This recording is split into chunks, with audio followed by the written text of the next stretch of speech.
Hi everyone, welcome to week 4 of Introduction to Early Childhood.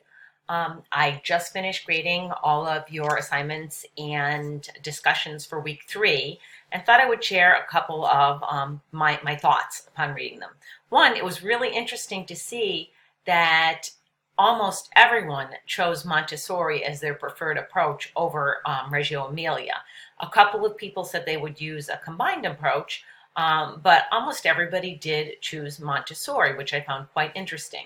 And I think the common thread that I saw was I think in general, most of you wanted more of the structure that was in Montessori. And I think that that was spot on because in Reggio, it is more of a freer, looser structure to what you're doing, although there is some structure. A lot of you went into some wonderful, wonderful detail about both approaches and gave some really great information and supported your reasoning for why you selected Montessori in a really nice way. A couple of things I did notice is that I did see some people using Wikipedia as a reference. And I did comment to anybody who did use that Wikipedia really is not a resource you should be using for any academic or scholarly research. The reason for that is that Wikipedia is actually not necessarily always completely accurate. A good use for Wikipedia is to go to a Wikipedia page and look at the bottom at the citations for whatever the entries are.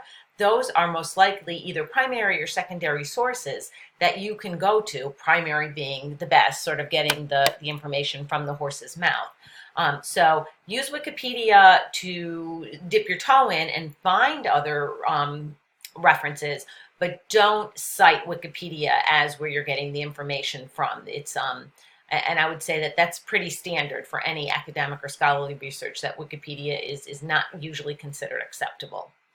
The other thing is, be sure that all of your assignments are in APA format. And what that means is you should have a cover page, and your in-text citations and your references should all be in APA format. And if you have questions about this, because I know it can be confusing, reach out to the Writing Center. They will be very, very happy to help you with APA format. Or if I have commented that you had a significant amount of writing errors, you have that wonderful resource from the university to use. So I would really suggest that you reach out and use it. It's there for you. So let's move on to week 4. So in week 4, we are going to be talking about one of my all-time favorite topics, the impact of play. What I'd like you to think about with play is, think about play as a purposeful way of learning. How can you plan for children's play? What can you as an educator do to set up the environment to make it so children have purposeful play? And even think about how students can achieve learning standards, what they should know and be able to do, but do it through play. You'll probably run across a quote that play is a young child's work, and I couldn't agree with that more. So I'm really interested in the discussion this week, and it is just such an incredibly rich topic. So I'm really looking forward to hearing from all of you. And then assignment for week 4 is about kindergarten readiness. So I'd like you to really think about what it means to be kindergarten ready. Think about what it means for a kindergarten to be ready for a student, for schools to be ready for students, and put that in that frame of ready schools, ready students. How do you think those fit together?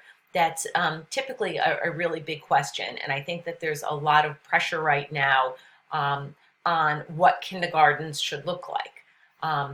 So should kindergartens be driven by having very high standards? I would say yes. But should they be developmentally appropriate? I would also say yes.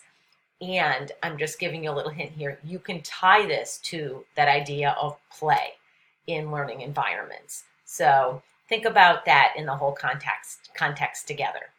Just want to remind you that you should be, I'm hoping, all set for your observation, knowing where you're going to be going, because that is due in week 5.